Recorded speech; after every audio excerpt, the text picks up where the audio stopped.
সম্মানিত দর্শকবৃন্দ, আজকের ভিডিওটি অত্যন্ত গুরুত্বপূর্ণ, বিশেষ করে তাদের জন্য যারা পশ্চিমবঙ্গে থেকেই সমশ্রী প্রকল্পের জন্য আবেদন করে ভ্রমণ সহায়তার সুবিধা পেতে চাচ্ছেন তাদের জন্য। আপনারা জানেন যে সমশ্রী অ্যাপ থেকে এই প্রকল্পে আবেদন করার সময় অ্যাপ লোকেশন ট্র্যাক করে এবং যদি আপনি পশ্চিমবঙ্গ থেকে আবেদন করেন তাহলে দেখায় যে আপনি ভ্রমণ সহায়তা পাবেন না বা ভ্রমণ সহায়তার জন্য অযোগ্য, কারণ আপনি ইতিমধ্যে পশ্চিমবঙ্গেই রয়েছেন। তো আজকের এই ভিডিওতে আমি দেখাবো কিভাবে আপনি পশ্চিমবঙ্গের থেকেও এই প্রকল্পের জন্য আবেদন করার সময় ভ্রমণ সহায়তার সুবিধা নিতে পারবেন। তাই ভিডিওটি শেষ পর্যন্ত দেখুন, একদম স্কিপ করবেন না, কারণ স্কিপ করলে আপনি এই কাজটি সঠিকভাবে করতে পারবেন না। আর চ্যানেলে যদি নতুন হয়ে থাকেন তাহলে এমন টেকনিক্যাল সাপোর্ট ভিডিও এবং গুরুত্বপূর্ণ সব সরকারি খবর, স্কিম আপডেট আর ডিজিটাল সার্ভিস সম্পর্কিত তথ্য সবার আগে পেতে এখনই সাবস্ক্রাইব করুন আমাদের চ্যানেল অনলাইন সার্ভিস গাইড। ভিডিওটি দেখে উপকৃত হলে একটি লাইক ও অন্যদের মধ্যে শেয়ার করে দিন। তো এবার আসি মূল বিষয়ে। এর জন্য প্রথমেই আপনাকে সমশ্রী প্রকল্পের অফিসিয়াল অ্যাপ ডাউনলোড করে ইনস্টল করে নিতে হবে। এই অ্যাপটি কিভাবে, কোথা থেকে ডাউনলোড করবেন সেই বিষয়ে আমাদের চ্যানেলে বিস্তারিত ভিডিও দেওয়া রয়েছে, চাইলে সেখান থেকে দেখে নিতে পারবেন। এছাড়াও আমি ভিডিও ডেসক্রিপশনে এর লিঙ্ক দিয়ে দিব, চাইলে সেখান থেকেও দেখে নিতে পারেন। আর যদি আগে থেকেই অ্যাপ ইনস্টল করা থাকে তাহলে এটিকে একবার আপডেট করে নেবেন অথবা আনইনস্টল করে পুনরায় অফিসিয়াল ওয়েবসাইট থেকে ডাউনলোড করে ইনস্টল করে নেবেন। প্রথমে আমি একবার লগ করে আমার কারেন্ট লোকেশন দেখিয়ে দিচ্ছি। তো দর্শকবৃন্দ দেখতে পাচ্ছেন আমার কারেন্ট লোকেশন দেখাচ্ছে ওয়েস্ট বেঙ্গল, ইন্ডিয়া, অর্থাৎ আমি বর্তমানে পশ্চিমবঙ্গে আছি। এখন এই লোকেশন কিভাবে পরিবর্তন করি তা আপনারা মনোযোগ দিয়ে দেখুন। একটি স্টেপও মিস করলে আপনি আপনার মোবাইলের লোকেশন পরিবর্তন করতে পারবেন না। আপনার মোবাইলের লোকেশন পরিবর্তন করতে আপনাকে আরও একটি অ্যাপ ইনস্টল করতে হবে। অ্যাপটি কোথায় পাবেন? এর জন্য আপনাকে আমার টেলিগ্রাম চ্যানেলে যেতে হবে। টেলিগ্রাম চ্যানেলের লিঙ্ক এই ভিডিও ডেসক্রিপশনে দেওয়া আছে, সেখানে ক্লিক করে সরাসরি আপনি টেলিগ্রাম চ্যানেলে যুক্ত হতে পারবেন। টেলিগ্রাম চ্যানেলে আসার পর এখানে যে অ্যাপটি দেখতে পাচ্ছেন এই অ্যাপটি ডাউনলোড করে ইনস্টল করে নেবেন। ইনস্টল করা হয়ে গেলে এটিকে আপনি এখনই ওপেন করবেন না, এর আগে আপনাকে কিছু সেটিং করতে হবে। এর জন্য আপনি আপনার মোবাইলের সেটিং অপশন খুলবেন, এরপর নিচের দিকে স্ক্রল করে অ্যাবাউট ফোন খুঁজে বের করে এখানে ক্লিক করবেন। এরপর ডিভাইস আইডেন্টিফায়ার এখানে ক্লিক করবেন।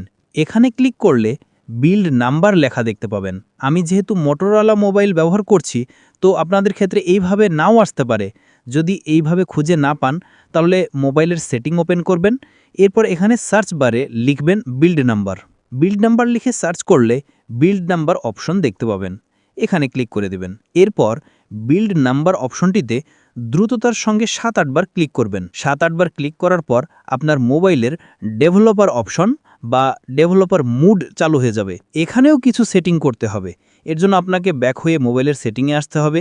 এরপর এখান থেকে সিস্টেম অপশন খুঁজে নিয়ে এটাতে একবার ক্লিক করবেন। এরপর ডেভেলপার অপশন দেখতে পাবেন, এখানে একটি ক্লিক করে দিবেন। এইভাবে আপনি যদি ডেভেলপার অপশন খুঁজে না পান তাহলে আগের মতো করে সেটিং অপশন খুলে সার্চ বারে গিয়ে লিখুন ডেভেলপার, এখান থেকে ডেভেলপার অপশনে ক্লিক করুন। এটাতে ক্লিক করলে আপনার সামনে অনেক অপশন চলে আসবে, এতে ভয় পাওয়ার কোনো কারণ নেই। এখানে আপনাকে শুধু 2টি কাজ করতে হবে। প্রথমেই যে দেখতে পাচ্ছেন ইউজ ডেভেলপার অপশন, যদি এটি অফ থাকে তাহলে এটিকে অন করে দেবেন। এরপর আপনাকে নিচের দিকে স্ক্রোল করে এখান থেকে খুঁজে বের করতে হবে সিলেক্ট মক লোকেশন অ্যাপ বা মক লোকেশন অ্যাপ, এরকম কিছু এক এক মোবাইলে এক এক নাম থাকতে পারে। তো ঘাবড়ানোর কিছু নেই, এই অপশনটি চেনার সবথেকে সহজ উপায় এখানে ক্লিক করলেই আপনারা টেলিগ্রাম থেকে যে অ্যাপটি ইনস্টল করেছিলেন সেটি এখানে শো করবে। আপনি এখানে ক্লিক করে অ্যাপটি সিলেক্ট করে দেবেন। এখন এখানে আমাদের মোবাইলের সেটিংয়ের কাজ শেষ। এরপর আমরা যেই অ্যাপটি ইনস্টল করেছিলাম সেই অ্যাপটি ওপেন করতে হবে। অ্যাপটি ওপেন করলে আপনার সামনে এরকম একটি ইন্টারফেস ওপেন হবে। অ্যাপটি ওপেন করার সময় যদি কোনো পারমিশন চাই তা অ্যালাউ করে দিবেন। এরপর নিচের দিকে দেখতে পাবেন লোকেশনের একটি চিহ্ন রয়েছে, এটিতে একবার ক্লিক করে দিবেন। এখানে ক্লিক করলে এরকম একটি ইন্টারফেস ওপেন হবে। যেহেতু আমরা প্রথমেই ডেভেলপার অপশন অন করে নিয়েছি এবং মক লোকেশন অ্যাপ সিলেক্ট করে রেখেছি তাই এখানে টিক চিহ্ন দেখাচ্ছে। এরপর আপনাকে লোকেশন পারমিশন এই অপশনটিতে ক্লিক করতে হবে। এখানে ক্লিক করে আপনি আপনার মোবাইলে লোকেশন পারমিশন দিয়ে দিবেন। চাইলে আপনি নিজের এই 2টি অপশনেরও পারমিশন দিয়ে দিতে পারেন, না দিলেও কোনো সমস্যা নেই। এরপর আপনাকে কন্টিনিউ এই অপশনটিতে ক্লিক করতে হবে। এখানে ক্লিক করলেই এই অ্যাপটি পুরোপুরি তৈরি আপনার মোবাইলের লোকেশন পরিবর্তন করার জন্য। এরপর আপনার মোবাইলের লোকেশন পরিবর্তন করার জন্য উপরের দিকে দেখতে পাবেন সার্চ অপশন, এখানে ক্লিক করে দেবেন। এই সেটিংগুলো করার সময় দুই একটি অ্যাডস চলে আসতে পারে, সেগুলি ইগনোর করবেন। সার্চ অপশনে ক্লিক করে এখান থেকে আপনি আপনার লোকেশনের নাম লিখে দিবেন। আপনি আপনার মোবাইলকে যেই লোকেশনে দেখাতে চান বা রাখতে চান সেই নামটি এখানে লিখে দিবেন। এখানে আপনি রাজ্যের নাম বা কোনো নির্দিষ্ট জায়গার নাম বা দেশের নামও লিখতে পারেন। আপনি যেই লোকেশনের নাম লিখবেন আপনার মোবাইলটি সেই লোকেশনেই দেখাবে। ধরুন এখানে আমি আদিবাটলা লিখে দিলাম। এটি একটি তেলেঙ্গানা রাজ্যের একটি জায়গার নাম। এখানে লিখে সার্চ অপশনে ক্লিক করবেন। সার্চ অপশনে ক্লিক করলে ওই জায়গার নাম, জায়গাটি কোন রাজ্যে অবস্থিত তার নাম এবং সেখানকার পিনকোড কী এবং এটি কোন দেশে অবস্থিত তার পুরো তথ্য দেখাবে। তো এখানে একাধিক জায়গার নাম দেখাতে পারে। এখান থেকে আপনার যেটি সেটি খুঁজে নিয়ে এটার উপর একবার ক্লিক করে দিবেন। এখানে ক্লিক করলেই আপনার কাঙ্ক্ষিত লোকেশনটি আপনার মোবাইলে সেট হয়ে যাবে। এরপর আপনি সমশ্রী অ্যাপ ওপেন করে লগইন করবেন বা রেজিস্টার করবেন। লগইন করলে আপনি দেখতে পাবেন আপনি যেই লোকেশনটি সেট করেছেন এখানেও সেই লোকেশনটি দেখাচ্ছে। ফলে ভ্রমণ সহায়তার সুবিধাটিও এখন আপনাকে দেখাবে। ভ্রমণ সহায়তা সিলেক্ট করে আপনার আবেদন সম্পূর্ণ করতে পারবেন। এরপর সমশ্রী অ্যাপের কাজ শেষ হয়ে গেলে পুনরায় ইনস্টল করা লোকেশন অ্যাপটি ওপেন করবেন। অ্যাপটি খুলে নিচের দিকে ক্রসিং চিহ্ন দেখতে পাবেন। এরপর এখানে একটি ক্লিক করে দিবেন। এখানে ক্লিক করলেই আপনার মোবাইলটি স্বাভাবিক লোকেশনে চলে আসবে, অর্থাৎ আপনি বর্তমানে যেই লোকেশনে আছেন সেই লোকেশনটি দেখাবে। এরপর পুনরায় আপনি যদি লোকেশন পরিবর্তন করতে চান তাহলে আপনাকে শুধু এই অ্যাপটি ওপেন করে ওই জায়গার নাম লিখে সার্চ করতে হবে। ওই জায়গার নাম সার্চ করে সিলেক্ট করে দিলেই আপনার মোবাইলে লোকেশন সেট হয়ে যাবে।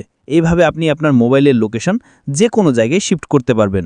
ভিডিওটি শিক্ষামূলক উদ্দেশ্যে করা, তাই দয়া করে কেউ খারাপ উদ্দেশ্যে ব্যবহার করবেন না। তো দর্শকবৃন্দ, এই ছিল আজকের ভিডিওটি ভালো লাগলে একটি লাইক করবেন এবং বন্ধুদের মধ্যে শেয়ার করে দেবেন। এছাড়াও চ্যানেলে যদি নতুন হয়ে থাকেন তাহলে এই ধরনের ট্রিক্স অ্যান্ড টিপসের ভিডিও পেতে আমাদের চ্যানেলটিকে সাবস্ক্রাইব করুন। ধন্যবাদ।